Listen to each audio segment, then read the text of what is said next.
স্বৈরাচার শেখ হাসিনার বিরুদ্ধে একের পর এক মামলা, এবার গ্রেপ্তারের পরোয়ানাও চলে আসছে। ৩২ নম্বর বাড়িটিও ভাঙা হয়েছে। টিউলিপ শিকদারের ব্যাংকের অ্যাকাউন্টও ফ্রিজ করা হয়েছে। কি হচ্ছে দেশে? ৩২ নম্বর বাড়িটি বঙ্গবন্ধু শেখ মুজিবুর রহমানের স্মৃতিবিজড়িত ঐতিহাসিক স্থানটি ভাঙা ঘটনা দেশ জুড়ে আলোচনা। শুধু দেশ নয়, আন্তর্জাতিক পর্যবেক্ষণে তৎপরতাও চলছে। এরপর ভারতের প্রধানমন্ত্রী নরেন্দ্র মোদীর সঙ্গে বৈঠকের শেষে শেখ হাসিনা কতপূর্ণ সীমান্তর হত্যা ও পানির বন্টনের ইস্যুর আলোচনাও উঠে এসেছে। এদিকে শেখ হাসিনা তার পরিবারের বিরুদ্ধে একের পর একটি মামলা, মোট ১৫৫টি মামলার চলমান। তার মধ্যে ১৩৫টি হত্যা মামলা, ৭টি মানব অধিকারী অপরাধ ও গণহত্যা, ৩টি অপরাধ এবং ৬টি হত্যা চেষ্টার অভিযোগ রয়েছে। ২০২৪ সালের শেষের দিকে রংপুর পরমাণু বিদ্যুৎ প্রকল্পের আত্মসাতের মামলার শেখ হাসিনা তার ছেলে সজীবয়াত জয় তার এবং জানামাতা টিউলিপ শিকদারের নামে উঠে এসেছে।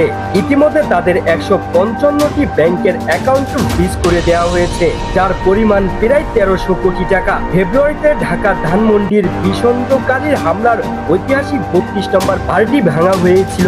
বাংলাদেশের রাজনীতিতে বড়সড় পরিবর্তনের অভাব মিলছে। সামনে কি ভয়ঙ্কর হতে চলেছে, কি অপেক্ষা করছে বাংলার জনগণ, কে জানে।